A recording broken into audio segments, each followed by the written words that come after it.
Managing money can feel like a never-ending puzzle. You work hard to earn it, but it often seems to slip through your fingers. Bills, groceries, and the occasional splurge add up quickly. Does it feel like your finances are out of control? You're not alone. Many people struggle with budgeting, but there's a simple method that can help you take charge: the 50/30/20 rule. Imagine you're enjoying your favorite coffee when you suddenly remember the bills you need to pay. Panic sets in. What if there was a way to manage your money that made life less stressful? Enter the 50/30/20 rule.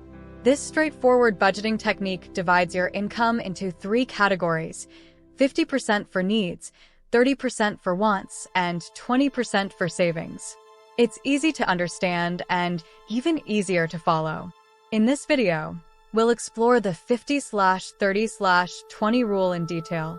We'll explain how it works, why it's effective, and how you can start using it today. By the end of this video, you'll see how this simple rule can bring balance to your financial life, helping you spend wisely and save for the future. Let's dive in and discover the power of the 50/30/20 rule. Number 1. Understanding the 50/30/20 rule. The 50/30/20 rule is a simple way to manage your money by dividing it into 3 main categories: needs, wants, and savings. Let's break it down. 50% for needs. Needs are the things you must have to live. They include essentials like rent or mortgage payments, groceries, utilities like electricity and water, and transportation costs. These are the bills you have to pay no matter what. The 50/30/20 rule suggests that you should spend 50% of your after-tax income on these necessities. For example, if you take home $3,000 a month, $1,500 should go towards needs. 30% for wants. Wants are the things that you enjoy but don't necessarily need to survive. This can be eating out at restaurants, going to the movies, buying new clothes, or taking vacations. These expenses are important for your happiness and well-being, but should be controlled.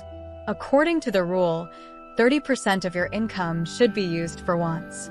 So, if your monthly income is $3,000, you have $900 to spend on wants. 20% for savings. Savings are for your future. This includes putting money away for an emergency fund, retirement, or paying off debt. The 50/30/20 rule advises that 20% of your income should go towards savings and debt repayment. For a $3,000 monthly income, this means $600 should be saved or used to pay down debts. Following the 50/30/20 rule, you can easily track your spending, ensure your needs are covered, enjoy your wants responsibly, and save for the future. It's a straightforward method to help you manage your money better. Number 2. Benefits of the 50/30/20 rule.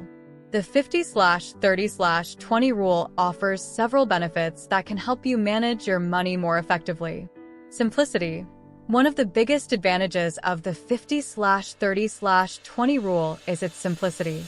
Unlike complicated budgeting methods, this rule is easy to understand and follow. You only need to focus on 3 categories: needs, wants, and savings. This makes it straightforward to see where your money is going. Flexibility. The 50/30/20 rule can be adapted to suit various income levels and financial situations. Whether you have a high or low income, you can adjust your spending within these percentages. This flexibility makes it a useful tool for anyone, regardless of their financial situation. Financial awareness. Using the 50/30/20 rule helps you become more aware of your spending habits. By categorizing your expenses, you can quickly identify areas where you might be overspending. This awareness encourages you to make better financial decisions and avoid unnecessary expenses. Balance.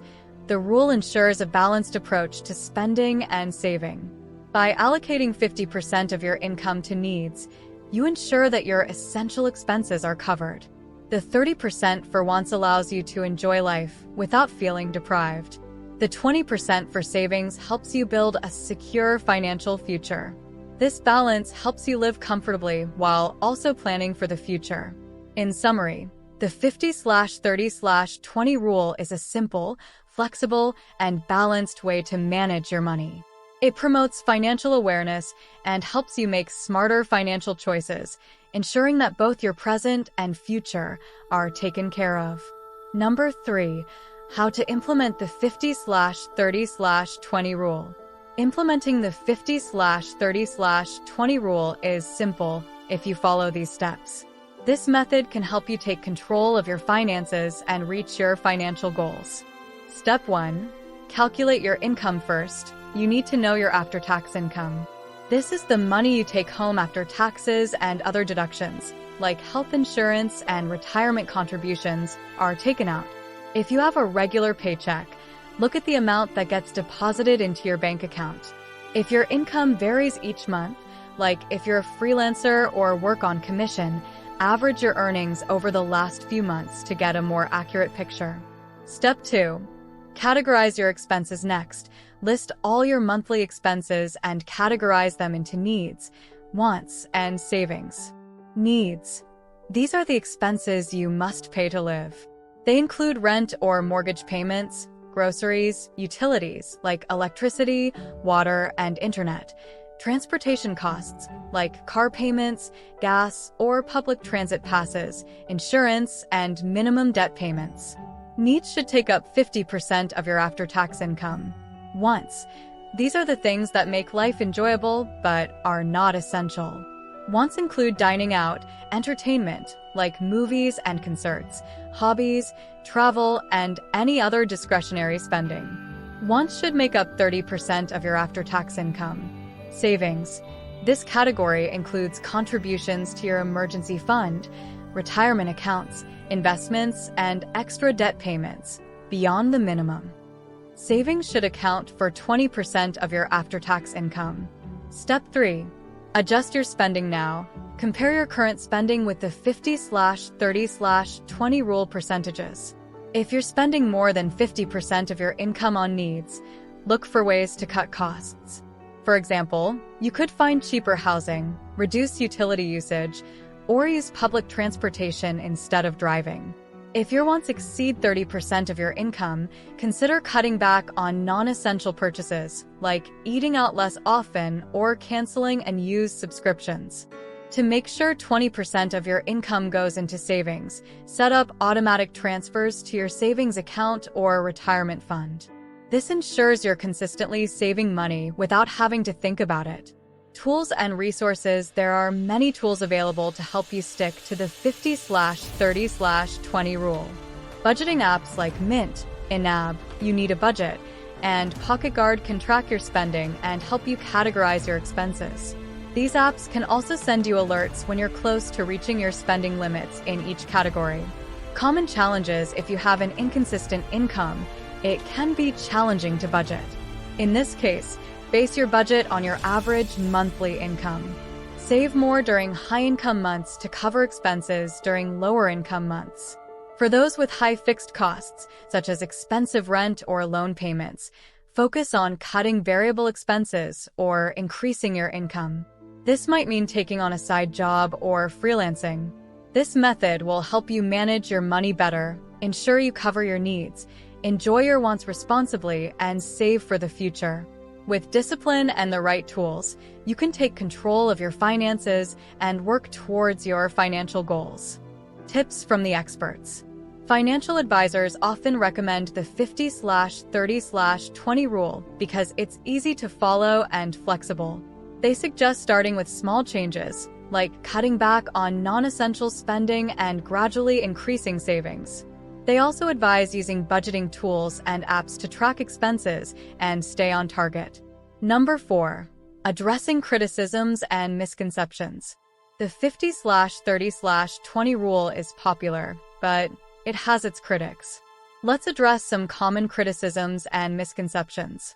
Criticism 1. It's too rigid. Some people think the 50/30/20 rule is too strict. However, this rule is meant to be a guideline, not a hard rule. It provides a framework to help you manage your money.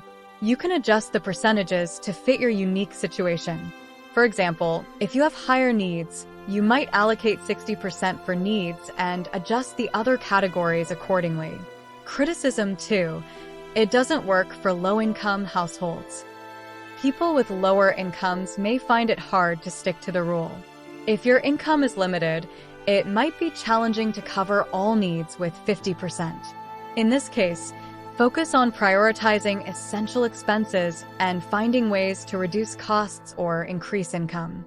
The key is to adapt the rule to work for you, even if it means adjusting the percentages.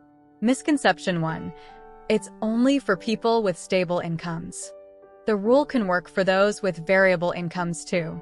If your income fluctuates, base your budget on your average monthly income and save more during high-income months to cover low-income periods.